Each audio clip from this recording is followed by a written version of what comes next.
Krishna Govinda Hari Murari He Natana.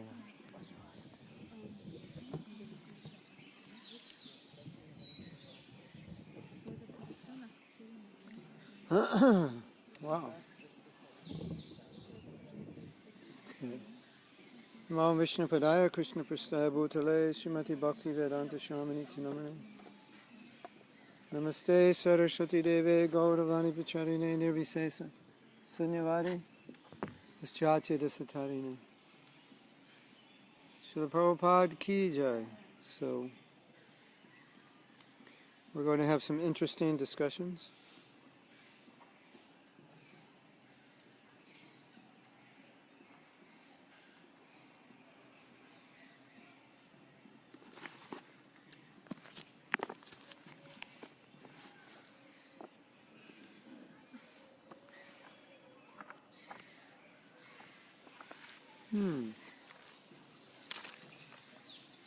Okay.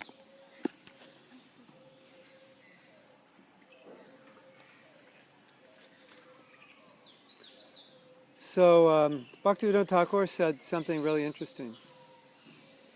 He said, when you come to the stage of Bhava,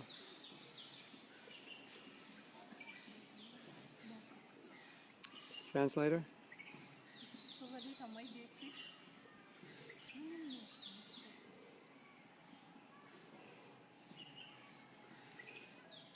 You can translate? You can. No. I have to translate in Lithuania from Lithuanian Russia. I can translate in German. You can translate? You want to try? Not this very nice topic. Too difficult. Okay. She's probably coming late. No? She wrote me an email that she's very busy, but she didn't say that she's not coming because I wanted her to translate advertise and she said she can't do it right now. Oh, okay. She's not. No, she didn't say that, but she said she's busy, so I'm speculating that she's not coming. So, when you come to Bhava, you're completely out of the bodily concept. When you first enter the stage of Bhava, Aham Brahmasmi. You understand you're not the body, but you don't know your relationship with Krishna yet. It's not clear who you are. So you know what you're not, but you don't know who you are. So it's kind of a strange position. You understand? Very little. I know what I am not, but I don't know what I am. Am I a cowherd boy, cowherd girl, servant? I don't know. But I know I'm not the body. So I have no identity. I've lost my bodily identity, and I don't have my spiritual identity. I have no identity. You understand?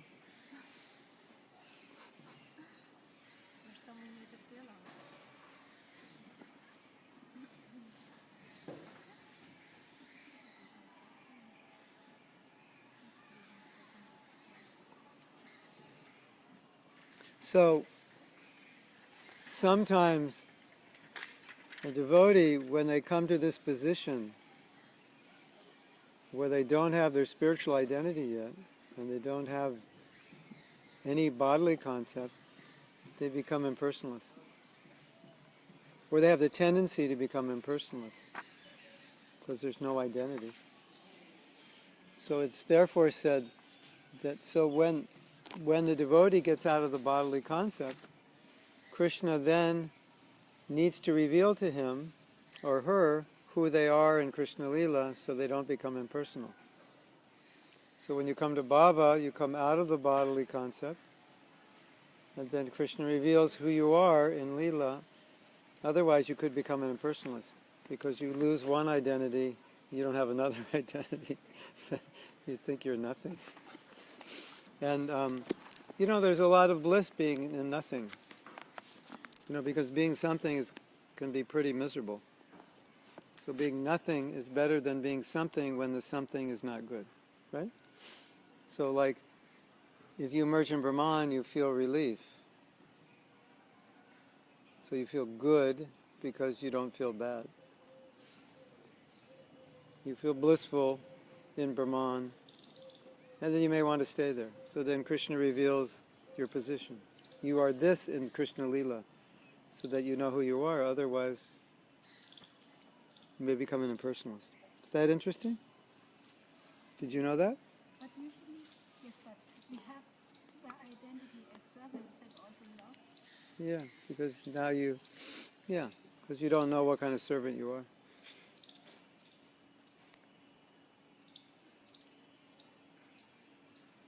And then the tendency to be impersonal could creep in. Because you've kind of lost your identity.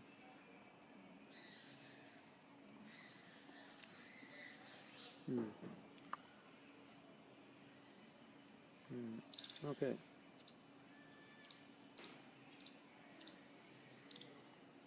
So we were discussing in the last class that when you achieve the stage of Bhava, it's the first time you're completely out of the modes of nature. You're free from Maya. No Maya. Bhava means no Maya. Maya, nyat. Bhava, Maya, nyat. First, the beginning, there's no Maya. And then there's the appearance of Shuddha Sattva. Maya, nyat.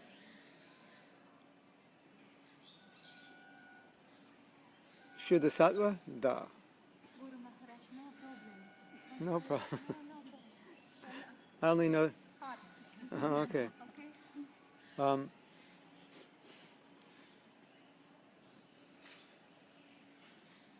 But it's compared to a ray of the sun, one little sun ray of love of Krishna. It's the beginning. It's not the complete, full Shuddha Sattva, but Tora Shuddha Sattva, compared to a ray. So Bhava is a ray of sun, of love of God. It's the beginning. So even though it's Shuddha Sattva, it's just a little bit. There's no Maya, but it's just a ray of that energy. So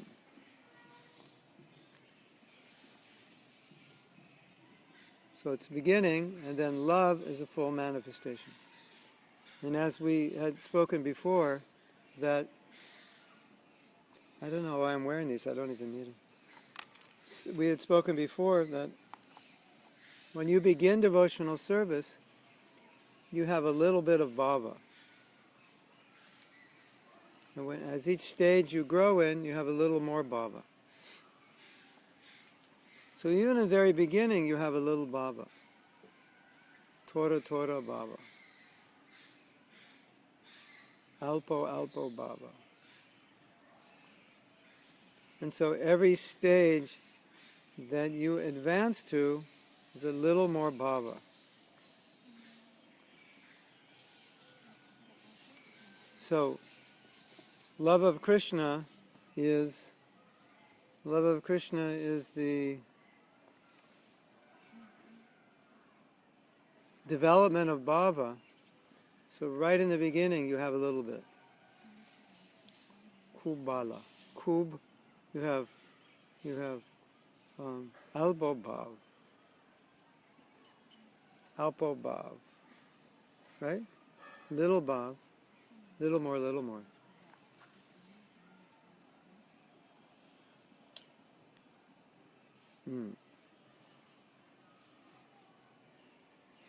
Love of God is like the sun. Bhava is like the ray of the sun. It's one ray of the whole sun. But it's out of the modes of nature. So it's the beginning. It's not the full manifestation. Just like In the stage of Bhava, a devotee manifests 8 ecstatic symptoms. But when the devotee comes to prema, he manifests those 8, but they're more intense. And then he adds more to them. Ashta Sattvika Bhav. Like choking of the voice, hair standing on end, fainting, perspiration. But when you come to prema, it's more intense. So everything intensifies. Just like you probably felt sometimes some little ecstasy, right? Something you might call ecstasy, but it's not even a ray of a ray of a ray. It's just like a seed. But as you advance, it's greater. So it's fully manifest in prema. It's slightly manifest all the way. But in bhava, it shows up. It's constant. Like you may have an ecstatic kirtan and then go home and not have an ecstatic evening. It's possible. In bhava, it remains. It's constant. So it's a stage. Once you get to that stage, it's constant. And before, it's developing. Right? So every stage, you have a little more bhava. But it's not permanent until you come to the stage of bhava. Because now, you're out of the modes of nature. There's no maya. So there's no modes of nature. What are you going to experience? No greed, no lust, no anger, no envy, none of that. So you're going to experience all your emotions transcendentally. Right? Correct. If there's no maya, what's left? Nothing's blocking, it's just Krishna.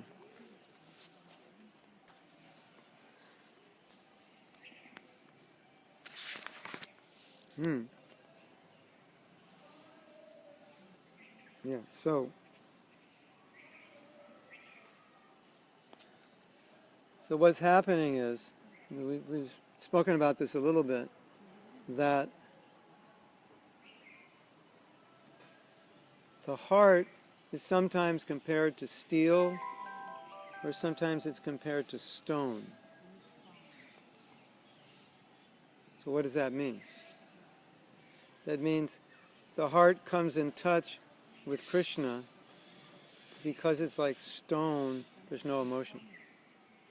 No emotion. Right? So sometimes we see the deity, there's some emotion, but there's no fainting, there's no hair standing on end, there's nothing really pronounced.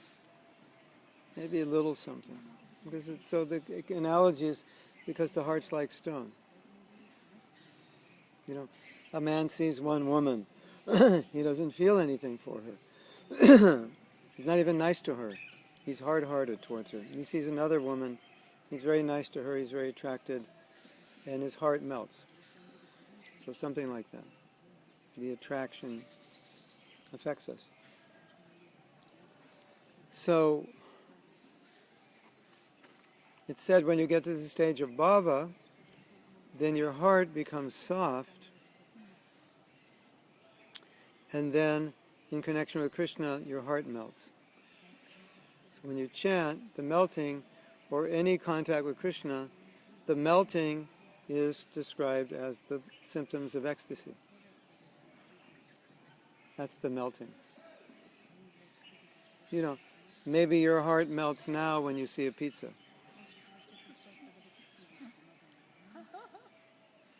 Or you hear your favorite song. Baby, I love you. And you hear that song. Oh, it's my favorite song. Then your heart melts. And so our heart is melting on material things. Yes?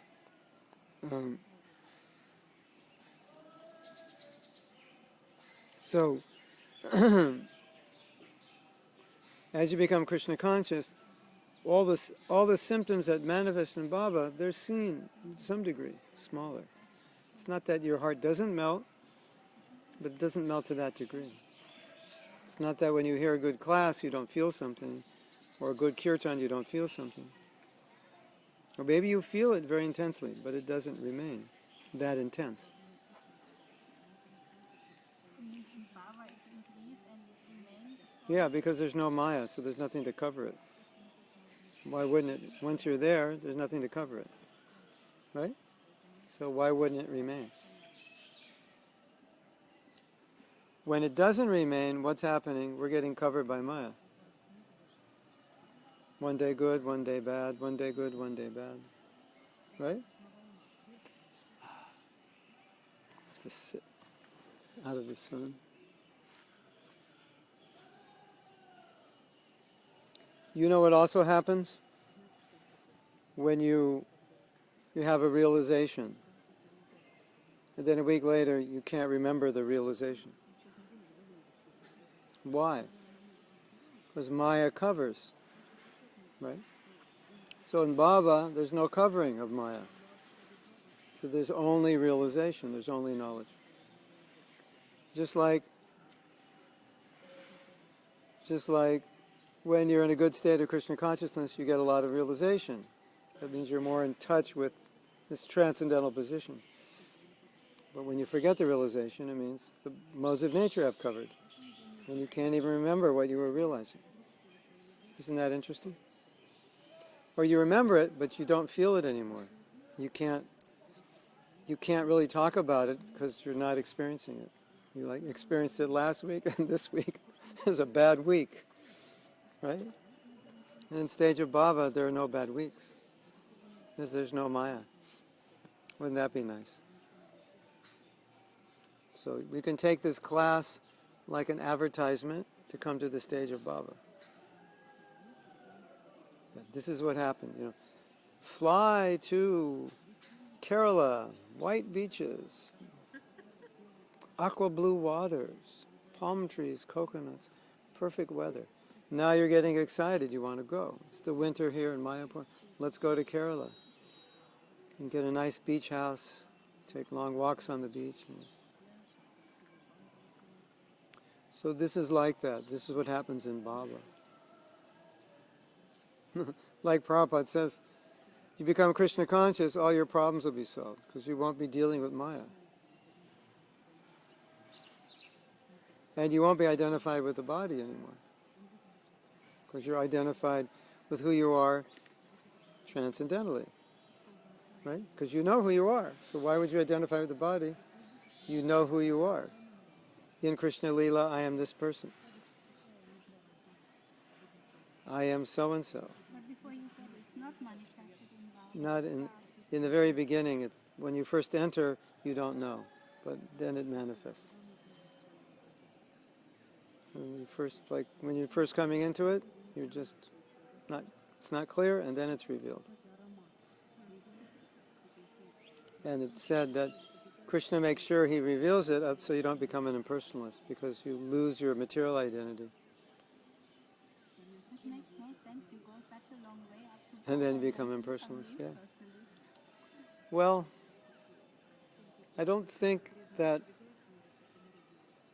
anything really makes sense outside of Krishna consciousness. And the fact that it doesn't make sense is scary, because we'll do things that don't make sense just because of how we feel.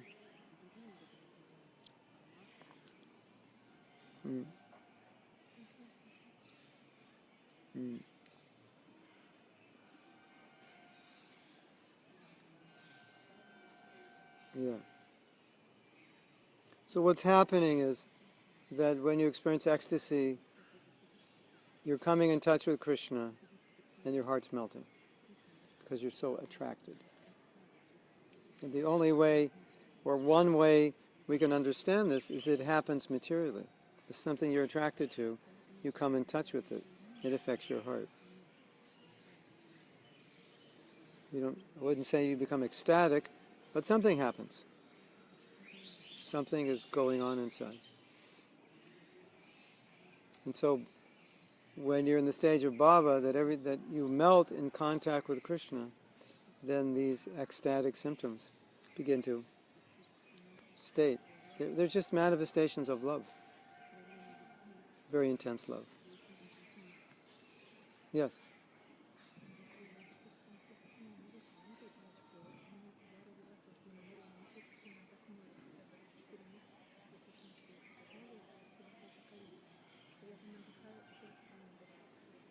Much was saying, I'm an artistic person, I'm a musician, artist, and I'm kind of attached to spend time nature, near the sea, walking, spending time because it's encouraging, loving me.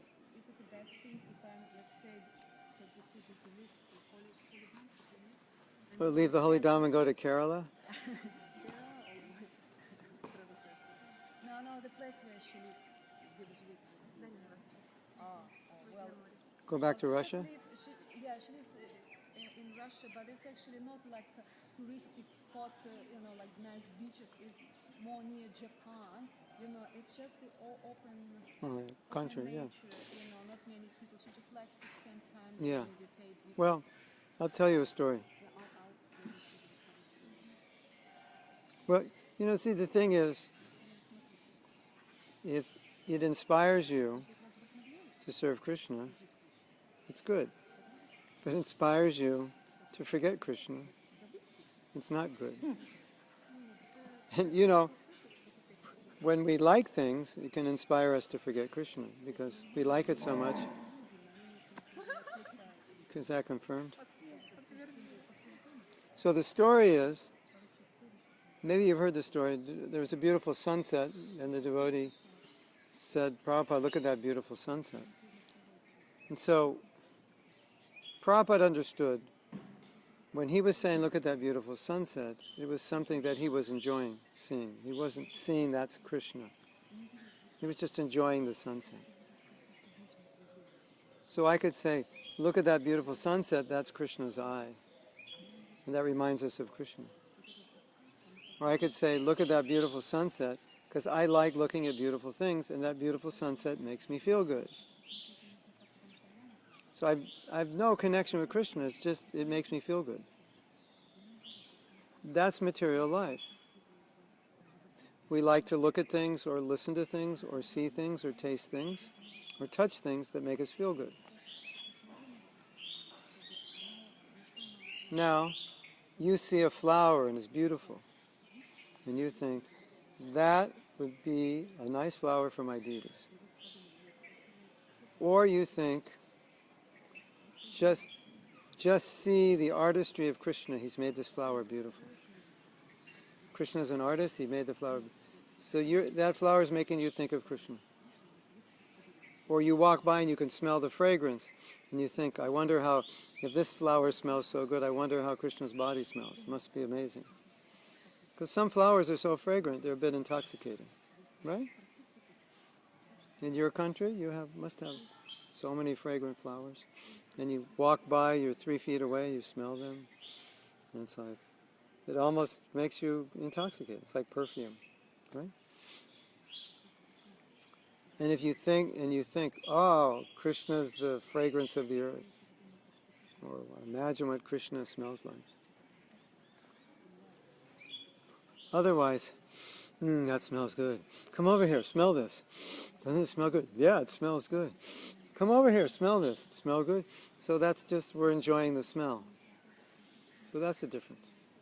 So if you like these scenes because it can inspire you in Krishna consciousness for your singing or writing or drama, and you feel that's a good environment for you, yeah.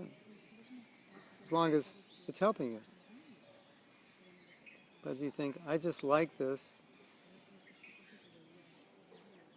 then it's about you. It's not about Krishna.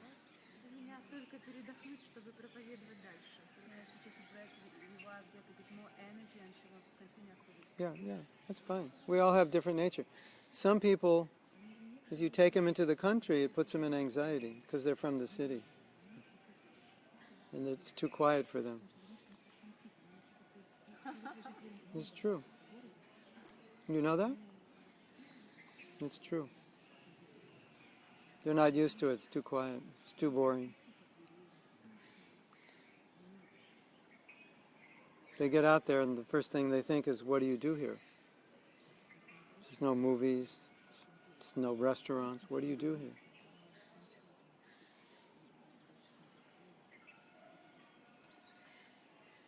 Can I ask a question? Yeah. I want to know when it's real.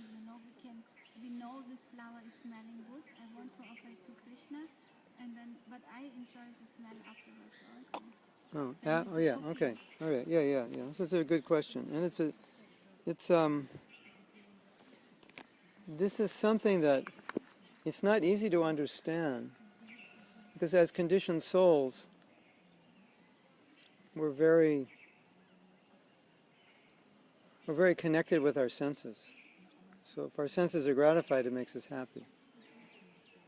And prasadam is very gratifying, or flowers that are offered to Krishna are very fragrant. Then how do you smell them, or how do you eat the prasadam? In the mood that Krishna is the enjoyer, because I'm enjoying eating it, right? Well, have you ever eaten prasadam that wasn't cooked well, and you thought, this is not good that Krishna's had to eat this? Have you ever thought like that? Yeah. So it's that same thinking. When it's good, and you taste it, and you think, this tastes good, that means Krishna enjoyed it, so I'm happy. You understand? It's the opposite. So when you're tasting nice prasadam, if you think, this is nice, Krishna enjoyed it.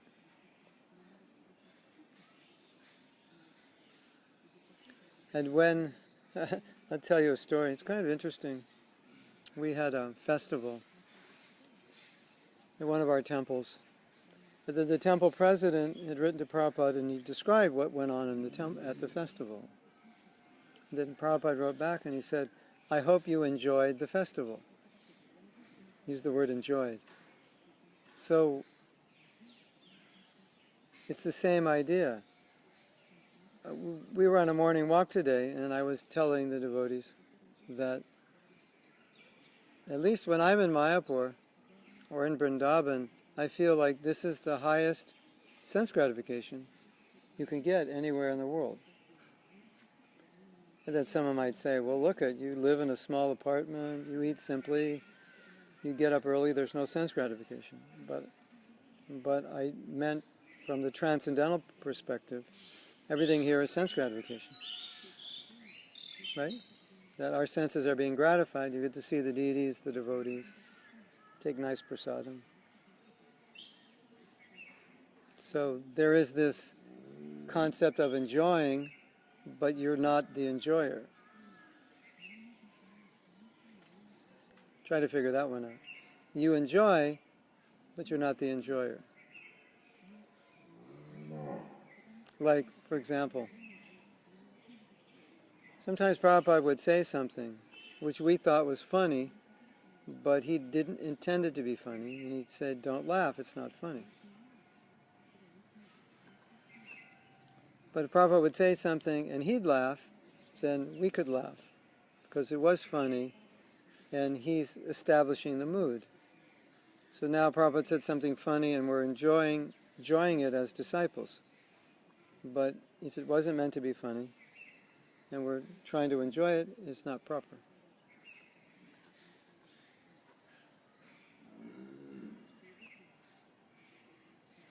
Now the cow is telling us something. If you like to take care of cows, that's good. And if you enjoy taking care of cows, that's good. But the enjoyment you get from taking care of cows is that you like to serve. So you like to serve, you enjoy. So the cow you're enjoying is a byproduct of serving. So that's our position.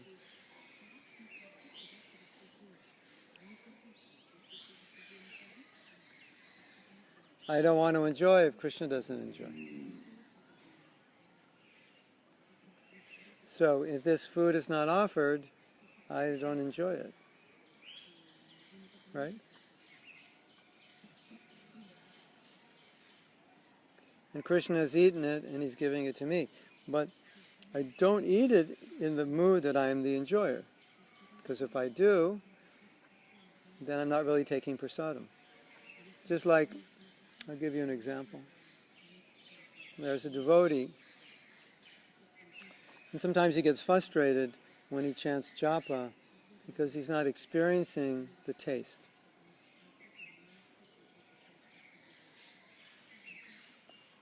So he writes me and he says, if I chant 16 rounds in like 4 or 5 hours, I can relish it. But if I try to chant in 2 hours, it puts me in anxiety. But I don't have 4 or 5 hours, so what should I do? I mean, I could chant 8 rounds in 2 hours. If I chant 16 rounds, I'll get frustrated. Put me in anxiety. So I was explaining to him, and then he said, if I chant slowly, I feel peaceful. I feel good. If I chant fast, it puts me in anxiety.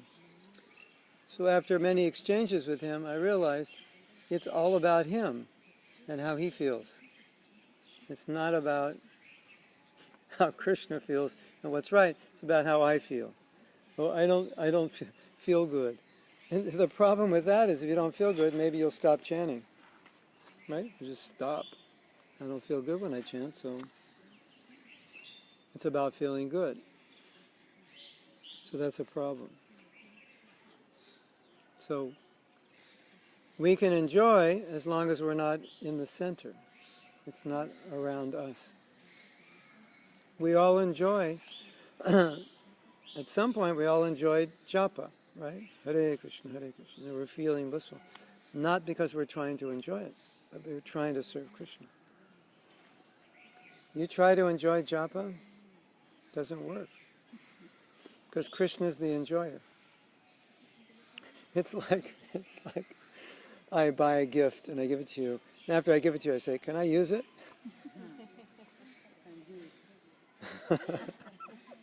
Can I borrow it? Or, occasionally I bought my wife a gift because it was something for the kitchen. Like a juicer or something, because I want juice. Here's a juicer for the kitchen. Can you make some juice?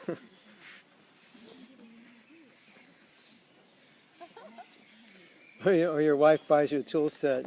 Here, I bought this tool set for your birthday. Can you fix this? Can you fix that? Right?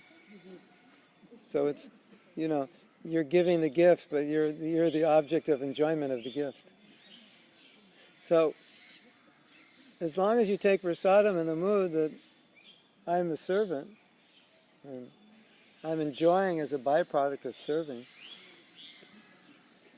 then it's fine. A lot of devotees get thrown off by the concept of taste, because you'll find that great devotees, they pray for taste. Well, Krishna, give me a taste. And you're thinking, well, that's wrong. But if they're a great devotee, what kind of taste are they praying for? Their taste is, can I purely serve? I want the taste of purity. Right? Now I might think, Krishna, give me a taste so I can enjoy you. But they don't think that way. Give me a taste so I can not enjoy you, so I can serve you. Right? You understand? Give me a taste so I can serve, not so I can enjoy.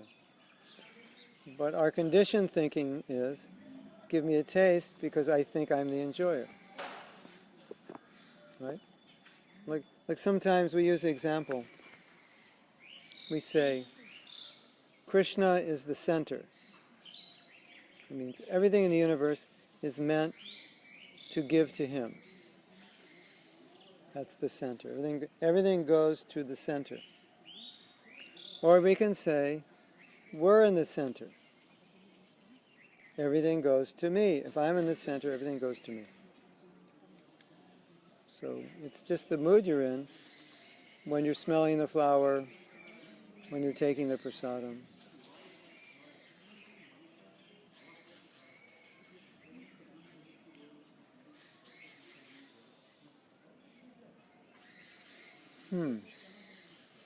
And then tasting, that taste is Krishna. That fragrance is Krishna. Isn't it? Yes?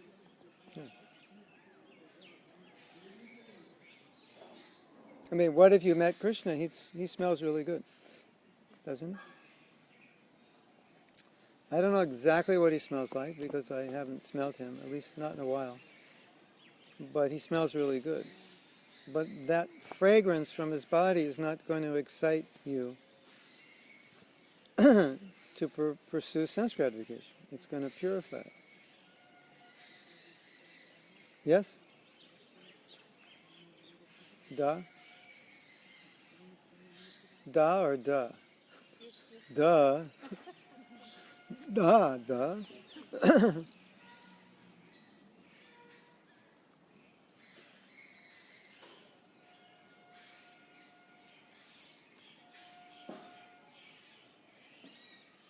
Yeah.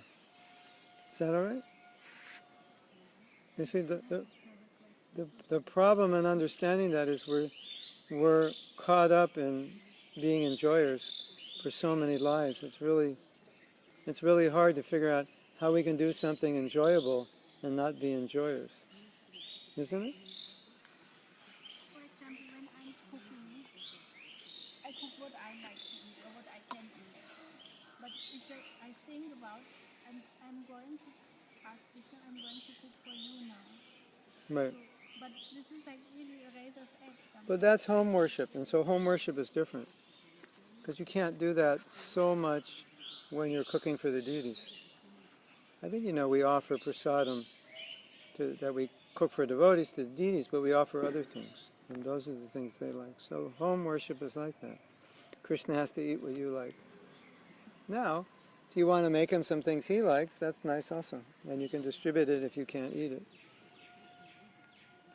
So, both things are there. I mean, just home worship and temple worship is really completely two different pairs of shoes. Well, to some degree, yeah.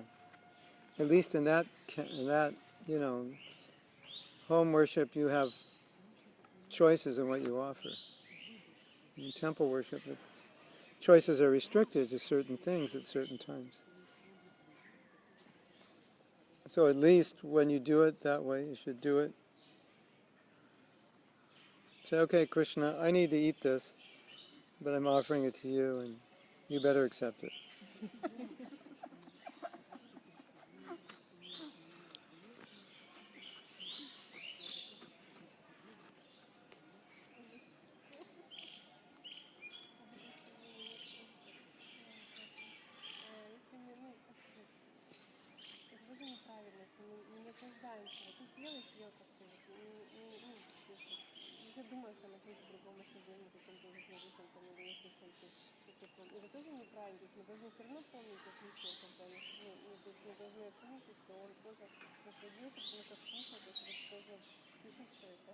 Yeah, well, Mother Sister wants to clarify, the amount of enjoyment when you're taking prasada, because then they're trying to kind of see how good was the dish prepared and everything, and what was done good. Otherwise, if I didn't enjoy, let's say I'm thinking about my service or something, okay, I quickly took prasadam and I'm running to do my service.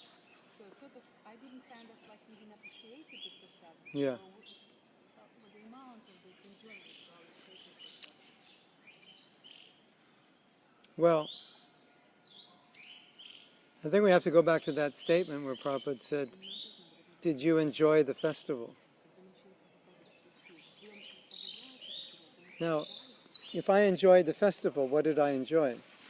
I enjoyed kirtan, I enjoyed the deities, I enjoyed the drama about Krishna, I enjoyed the prasadam. Yes? So we're supposed to enjoy things in relation to Krishna. And by enjoying things in relation to Krishna, it purifies us from the desire to enjoy sense gratification. So,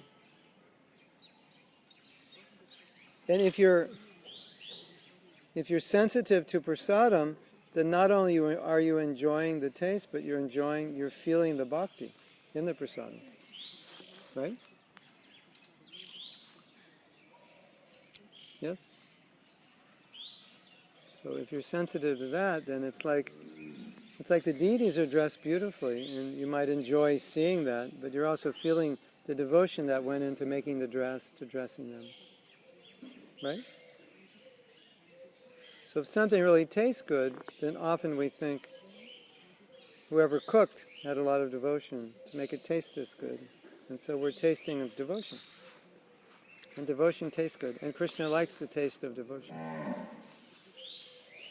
So it's, like I say, it's difficult because we're so used to just enjoying our senses. So the idea of enjoying our senses and not enjoying our senses while we're enjoying our senses is not so easy to understand.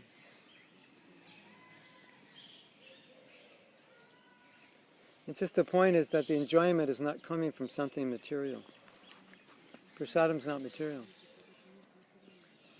However, you can make prasadam material if you only eat for sense gratification.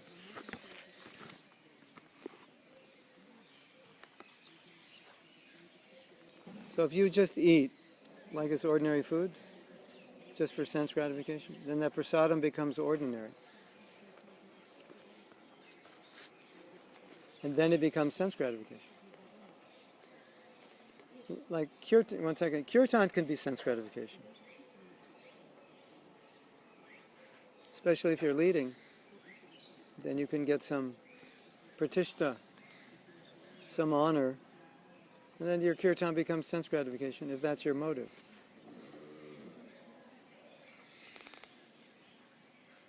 So it depends on your consciousness. What position are you putting yourself in? Enjoyer or I'm serving prasadam, prasad seva. I'm serving by eating. But I think prasadam can really become ordinary. You said when you enjoy it, Yeah. prasadam So will that's become why. ordinary. So that's why we say. That's why we say we're serving prasadam. Not you're serving it. You're eating it, but that's your service is to eat it. Krishna wants you to eat it, right? It does Krishna. You're taking prasadam. Krishna gives it to you, and he wants you to eat prasadam. So that's a service, and you're not eating something that's not offered. So then it becomes a service. Because we only do service. So our eating is our service. What about sleeping? You lay down at night. Like this, what I personally think, Hare Krishna. What I think, for example, when I go to sleep has some enjoyment. But when I go to sleep, I just think it's just maintenance, it's bodily maintenance. So however many hours I need for maintenance, that's what I get. So I don't see it as enjoyment. It may be enjoyable when you're tired, but I don't see it as enjoyment. I just see it as service. Isn't it? Isn't sleeping service? You're tired, you're trying to do your service, you can't concentrate because you're too tired. So what do? You lay down, 10 minutes, 15 minutes, half hour, you get up, you're refreshed, and now you can do your service. So you just see sleeping as service. Right? I mean, we should. So, prasad seva, sleeping seva, mating seva, defending seva, when it's necessary in Krishna's service. So when you take prasadam, think you're doing service. You'll be okay.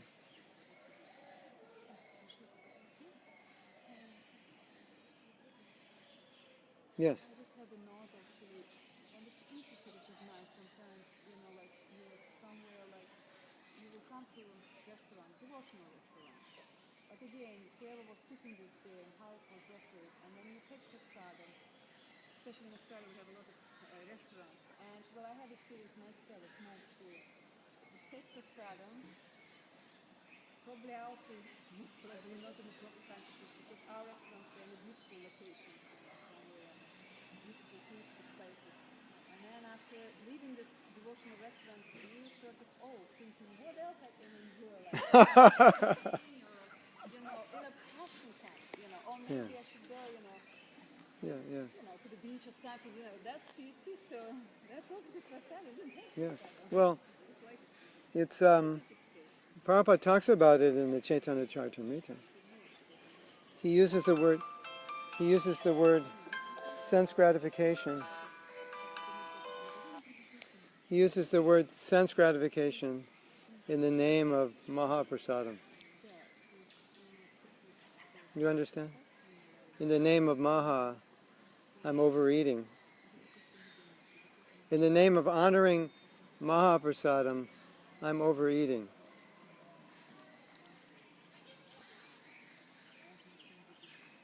So he said, then it becomes sense gratification.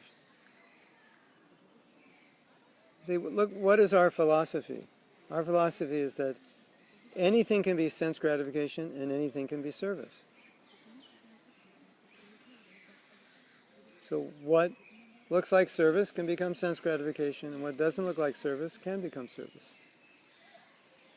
Right? Depends on your attitude, your motive, why you're doing it.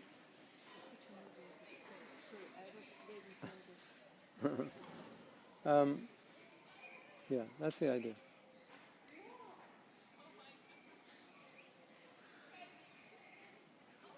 So Mahaprasad becomes sense gratification.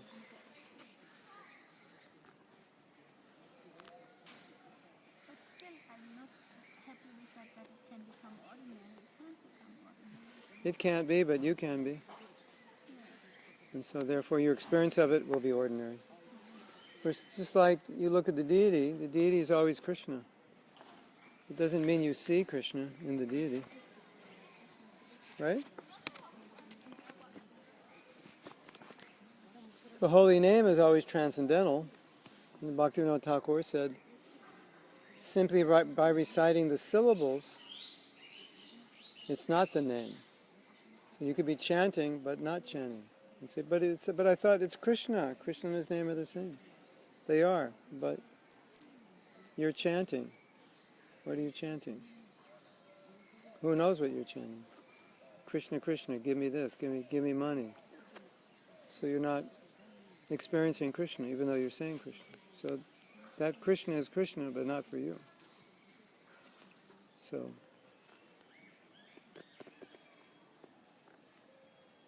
the Prabhupada said, a materialist turns everything into sense gratification, and a transcendentalist turns everything into seva. So we're seeing the same thing. You're seeing how to enjoy it. He's seeing how to use it for service. So it's a different experience and a different result. Right?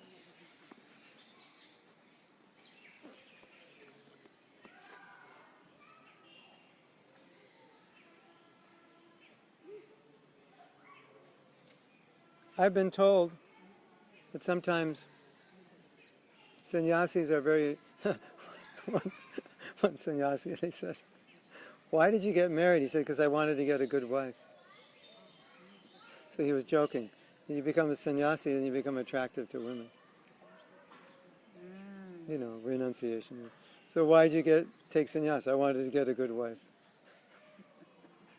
So the sannyasi, he's attractive, he's sense-controlled, prestigious. And then so you become a sannyasi to renounce, and now women become attracted to you.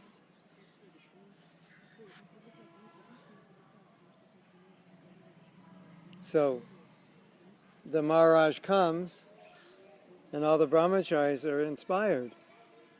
Maharaj, so inspired by you. Can I serve you like this? And then some women become inspired and think, oh, I'd love to marry him. So it's the same person being seen differently. One serving and one thinking how I can enjoy. So it has nothing to do with the sannyasi, necessarily. He is who he is. But your vision is different. So the deity, the prasadam, the holy name, it's one way and we see it differently. Right? We have a question. are you thinking kind of subtle way, yes? Like mothers, they get infatuated. I don't know. I'm not a woman, so I can't say. I've just heard. I've heard it said. Maybe the men. Maybe that was their perception. I don't know. Was it said in connection? That's why you married to Jacob. We start in the beginning. Why you got married? Because you wanted to be a good wife. No, no. They said, why did you take sannyas? He said, I took sannyas so I could get a good wife.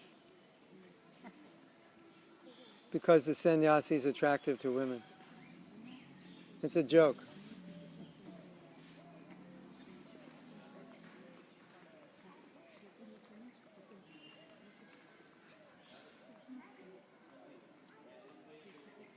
That's a joke. You can laugh. 1, 2, 3, laugh.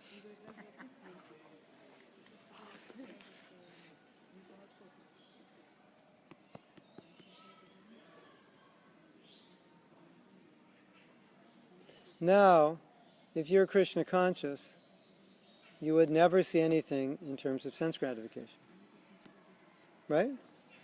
So when you take prasadam, it's service.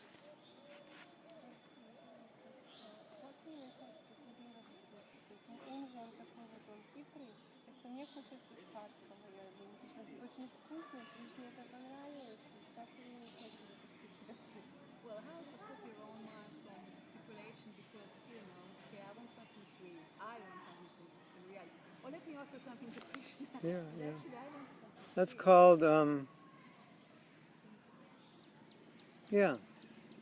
that's better than just eating it, right? So, I have a body. The body likes sugar. And if I don't get sugar, I'm going to go up to someone and strangle them. So better I make a sweet ball, offer it to Krishna, eat it, and calm down. Now I can do my service.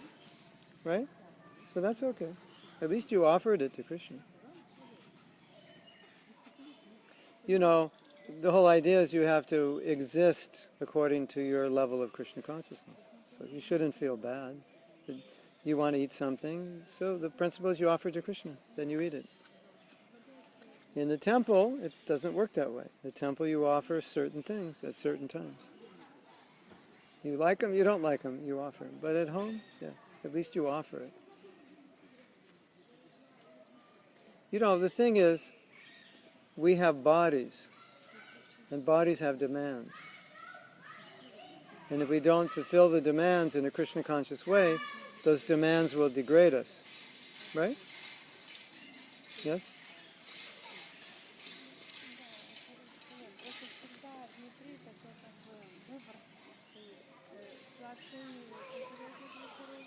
So, Mama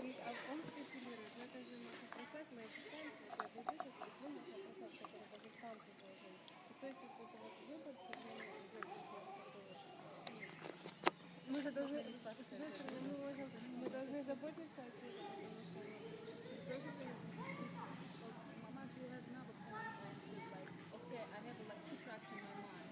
One track saying, oh, you have to take care of your body, so you should not take sweets. It's not good for you. But then, well, the other side said, well, but this is take Mahaprasad. sugarcane juice. It's good for you. I shouldn't take sweets, it's not good for you, my mind says. And the other part of the mind says, if I don't take sweets, I'll go crazy. Yeah. So there's a balance in between. My mind says, eat 10 sweets. My intelligence says, don't eat any sweets. The balance is 3 sweets. That's not too much, and then I can do my service. Something like that. Because you have to deal with where you're at. And your main thing is to do service. So whether you eat 1 sweet, 2 sweets, 3 sweets, it's not a problem. If you eat 10 sweets, it is a problem. So, you have 1 sweet after each meal. Maybe 5 years from now, 1 sweet every other day. It has to, the main thing is, let's say my body needs sweets. It's like if I don't eat a sweet, I'm going to start screaming at people. I get angry. I get agitated. So then I think, I have to eat some sweets so I don't get agitated. Right? So I eat some sweets, then I'm okay. Do my service. So the main thing is I do my service. So sweets in relation to my service. Ну вот вопрос именно в этом его, что я понимаю, разум говорит, но как бы там ум-то он такой вот этот хитрый момент, когда вот я буду там есть сладкое, там, например, мед, ну, Кришна, я не знаю, я не читаю, мед, Кришна любит мед или не любит мед. А вот на соприкасательной сладости, там, это же предложение уже как бы есть мальчик. Не видите много, ешьте чуть-чуть, сбалансируйте. Таким образом, он довольно рад, видите, как бы радуется, но немного. Надо снова вспомнить.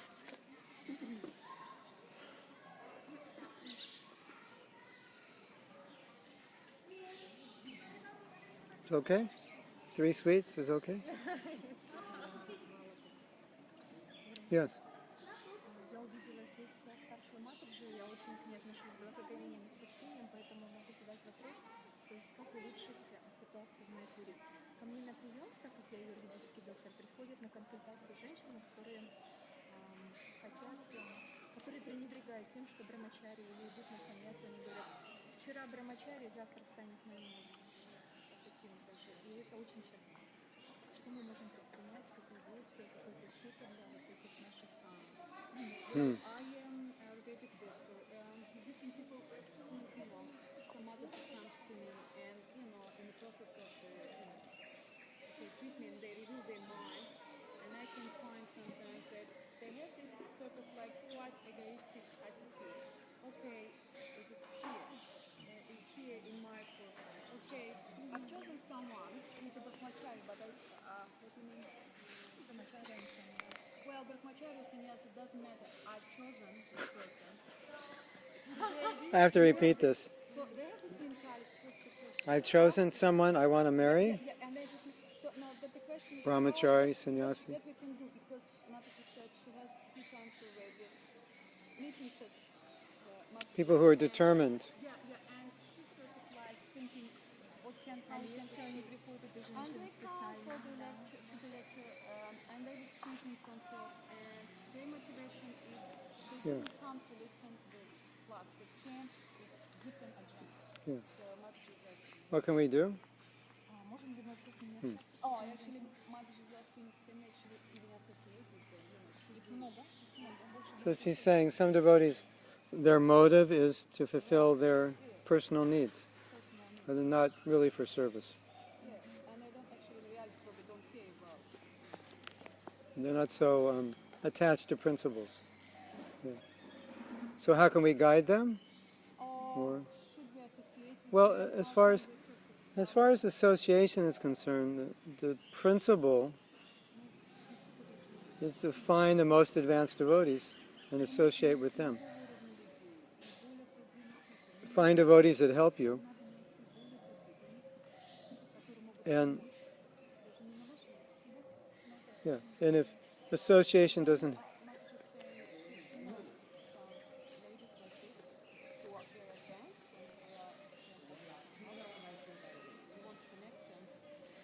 Yeah, advanced association is the most important thing. But I think again, that's already my question.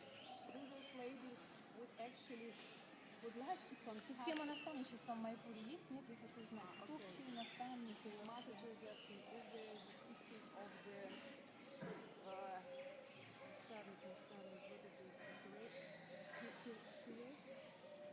наставник, what is it? I'm just trying to find the proper word. That's when there is a senior devotees and junior devotees, when there is mentorship. Mentor, yes? I don't know. I don't know. But everybody needs somebody to guide them.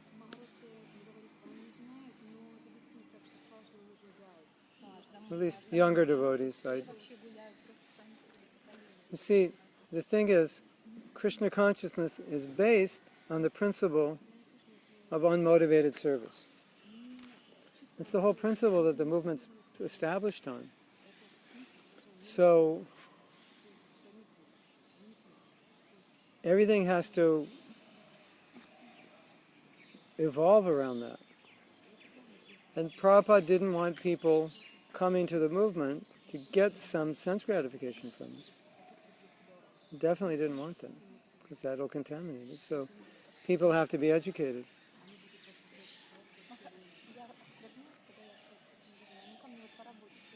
saying that she feels, just talking to them, she feels this quality, Yeah. not good. So devotees who are, you don't feel are good association for you, then you either try to help them or you keep a distance. I think the problem is, if someone may be a new devotee, they don't understand. Yeah, so the problem is when they're older devotees. Yeah. Then some weed has grown. It's hard for me to say because I don't know them, how they're feeling. But what sometimes happens is they're good devotees, but there's one thing that's unfulfilled and it's driving them crazy, so they may act irrationally.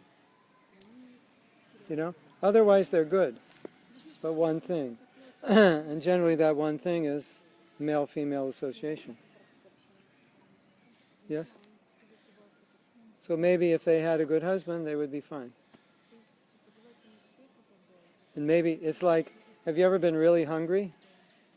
Like really, really hungry? Starving hungry? And you go to Bhagavatam class? All you're going to be thinking about is prasadam. You can't hear. So if you're starving hungry for a relationship, that's all you can think about. And then once you satisfy it, then you're okay. Right? Or it could be anything. You have to go to sleep. You can't stay awake, and that's all you can think about. You ever been so tired that even though you were hungry, you didn't eat because you were too tired? So all you can think of is sleeping. But what, they're old devotees? No, not just saying that some of them practice 10 years, some of them more. Yeah, but that's not long. 10 years is not long. Because we've been in the material world for such a long time. 10 years is... Tell them to forget about the Yeah, they will just get older eventually. You can go after the no sannyasis, no problem. Problem solved. Yeah, no, it's just it's an example. You can be very advanced, but if you have a strong material desire that's unfulfilled, you have to fulfill it, otherwise you're not balanced. A lot of times, the person who needs a relationship, right, has failed in previous relationships. They're not actually good in relationships, and that makes it even worse. Makes them need it more. And, they try and it doesn't work, and then every time it doesn't work, they want it more. So it's just, we have bodies and we're dealing with bodies. Right? You have a body, your body has certain desires, it has certain nature.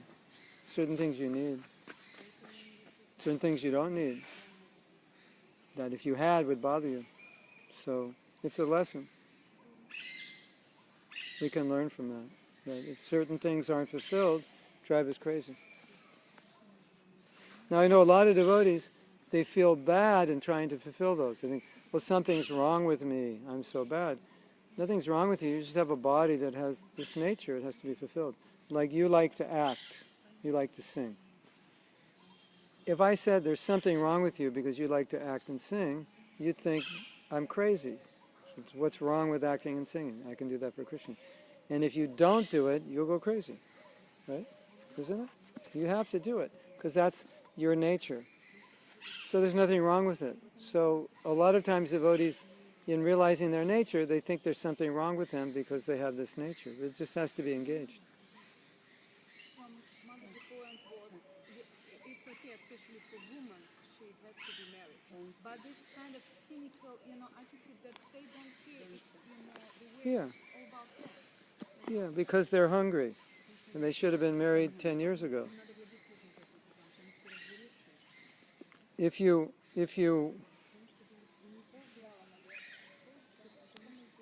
Yeah, it's you're hungry and you've waited too long to eat. Now you're like, eat anything. You know? So, that's a problem. It maybe some of those women didn't want to get married and they thought they'd be renounced, and now later on they realized they need it, and so the desire is very strong. And then it's hard to deal with. It would have been easier if they married younger and it wasn't so intense. Eat when you're hungry, not when you're starving, because when you're starving, you'll eat anything. If you were starving, had no money, you could go into the restaurant and just pull something off somebody's plate. You're so hungry. Could you imagine? I could imagine doing that. Like, you haven't eaten in 3 days, you have no money, and you go in a restaurant. You lose control. You just take a chapati and just eat it. Okay, this is very nice. Don't wait so long. I mean, a lot of devotees, when they join ISKCON, they don't want to be involved in material life because they're coming out of it. So they renounce, and they're happy. And a lot of them think, well, I'll do this all my life. And then they get older and they realize they can't. And then all of a sudden the desire hits them because they were happy without it, but now they're at an age that they need it, and it starts to hit them. And sometimes it hits really hard.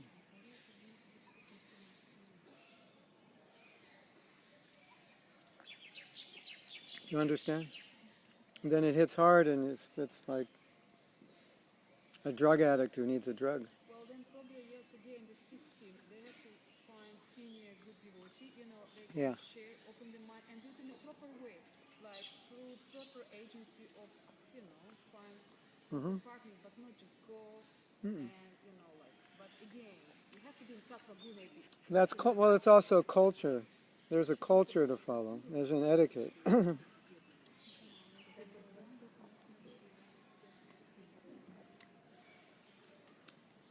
But if a woman's very aggressive towards a man,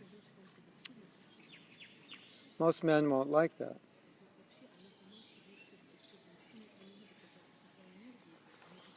Maybe the man who likes that is not the man they should marry.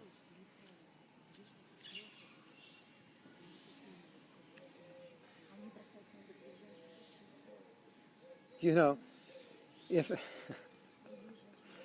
if a woman goes after a man and kind of grabs him and gets him, that kind of indicates the way the relationship's going to be, like she's going to be controlling it.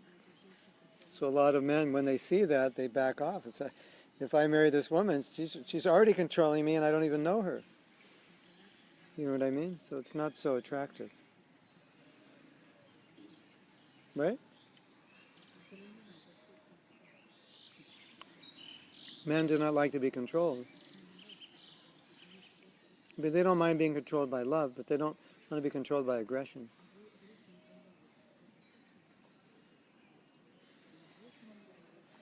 Prabhupada said the woman's greatest weapon to control her husband is her sympathy and her chastity and her kindness. Then he'll do anything.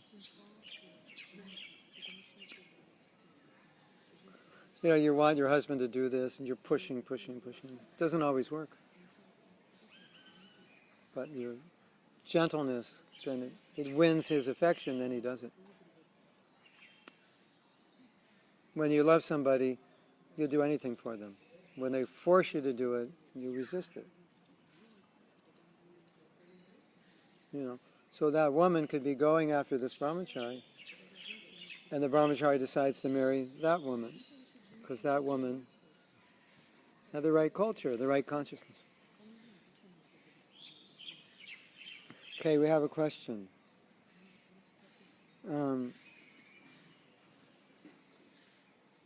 Krishna Karshani is saying, why isn't Krishna showing himself so we can feel the love? Because as we were saying before, when our heart is hard, we can't appreciate it.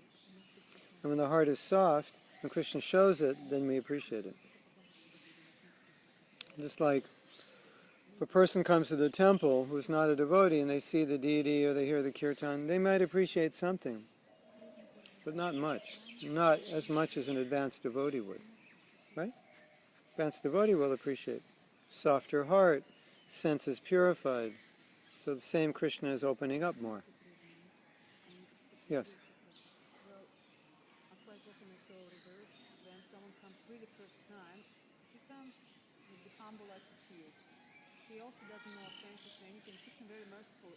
It's like Atiti for Krishna. New guest came to the temple. He's going to do anything. So this devotee actually feels unusual inspiration. Sometimes. Much more than someone who comes regularly. Oh, yeah. Okay. So what you're saying is sometimes the newness and freshness is appreciated. And you're coming every day and it just becomes, you take it for granted. That can be there, but that appreciation may be more material than spiritual. Unless that person has a background in bhakti, then they're coming and it's all coming out. It's like, they're devotees, they finally come in the temple and all their bhakti just surfaces. That can happen. If someone's a new devotee, it doesn't mean this is their first life. You might be an old devotee, your first life as a devotee. He's a new devotee, it's his fifth life as a devotee. So he's actually more advanced. That happens. That does happen sometimes. People have emotional experiences in Krishna consciousness. They don't know about Nama Parat, Seva Parat. That's true. They feel committed. Because I saw so many times, we have new people coming for Harinama, woofers. They think, pure, much more than me, because they don't know about Aparat. Yeah. It's Nama, they chant at least Nama Bas. Yeah. Because they don't know. That's true. So, then the point is, the more you know, the more chance you have to make mistakes.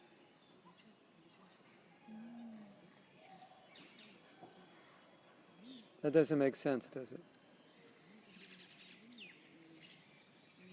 It's because you think you know. The more you know, the more you think you know, and then you think you're doing it right when you may not be. Because you think, well, I'm an old devotee, so everything I do is right. Isn't it? When you're a young person, you don't know what's right. So there's when we're all new devotees, we were very respectful to the older devotees.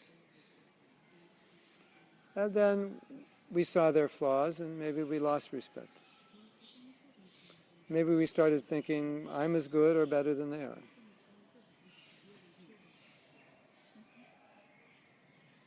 How many shlokas do you know? I know 343. How many do you know? Well, you've been a devotee longer than me. I know more shlokas. So now I start to see who's who here. I thought you were advanced. And I heard you give class and you said something that wasn't right. And I'm a younger devotee, but I could tell that was wrong. So who's advanced? So now you have a chance to become proud because you've been around a while. Yes? All right? Is that okay?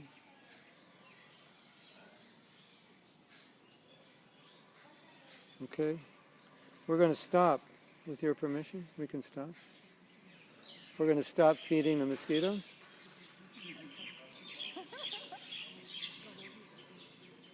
Okay. Srila Prabhupada ki jai. Gaura Premanandi Hari Hari Bol.